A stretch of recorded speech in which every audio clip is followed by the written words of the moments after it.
విజయవాడ ఉంది కదా, విజయవాడ మొత్తం మునిగిపోయింది. ఈ మునిగిపోయిన కారణం చంద్రబాబు నాయుడు కారణం ఎందుకంటే నాకు చంద్రబాబు నాయుడు మీద ప్రేమ లేదు, కోపం లేదు. ప్రకాశం బ్యారేజ్ గేట్లు ఎత్తింటే విజయవాడలో బ్యారేజ్ ఉంది, ప్రకాశం బ్యారేజ్ గేట్లు.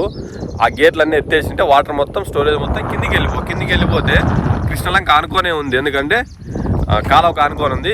జగన్ గోడ కట్టించారు అడ్డగోలుగా, అందుకు వాళ్ళకి కొంచెం సేఫ్ జోన్లోకి అయినారు. కానూరు మొత్తం మునిగిపోయింది. కానూరు కానీ, సింగినగర్ కానీ, ప్రభాస్ కాలేజ్ కానీ, టైమ్ హాస్పిటల్ కానీ, అమెరికన్ హాస్పిటల్ కానీ, గుల్లపూడి కానీ, భవానీపురం కానీ, తాడిగడప కానీ, ఏలూరు రోడ్డు కానీ, బందర్ రోడ్డు కానీ, బెంచ్ సర్కిల్ కానీ, 1 టౌన్ కానీ, 2 టౌన్ కానీ మొత్తం మునిగిపోయిన కారణం మొత్తం చంద్రబాబు నాయుడే. ముందు జాగ్రత్త లేక ఎందుకు లేదంటే గవర్నమెంట్కి ముందు చూపు లేదు.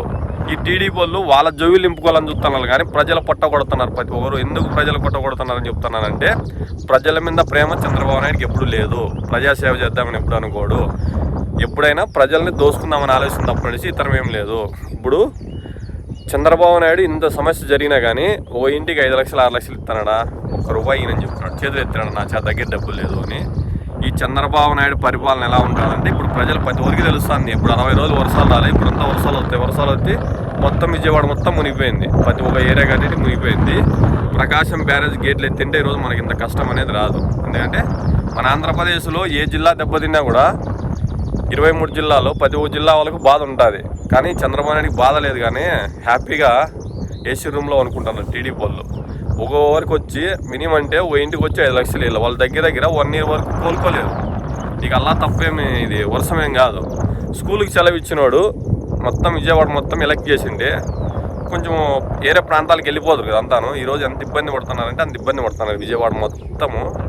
నాకు విజయవాడ మొత్తం సర్కిల్ ఉంది, ప్రతి ఒక్క ఏరియా కూడా ఉంది. ఫోన్ చేసి వాళ్ళు ఎంత బాధపడుతున్నారంటే నా టీడీపీకి ఓటేసి డబ్బులు ఇచ్చేవాడిని పోగొట్టుకొని అదే తన్నే ఏదో తెచ్చారంటే తన్నే దున్నపోతుంది తెచ్చుకున్నామన్నా. అదే జగన్ ఈ టైంలో ఉండింటే మాకు ఇంటికి 10 లక్షలు ఇచ్చు, ఇతనికి 5 లక్షలు కూడా ఇచ్చే స్వభావం లేదు. అదే అన్నం పెట్టేవాడిని చూస్తే సున్నం పెట్టే రకం అని ప్రజలు ఆ టైప్ అయిపోయిందన్న. మేము చాలా తప్పు చేసాము. విజయవాడ మొత్తం ఎలా తప్పు జరిగిందంటే ఓటు బ్యాంక్ మొత్తం చంద్రబాబు నాయుడు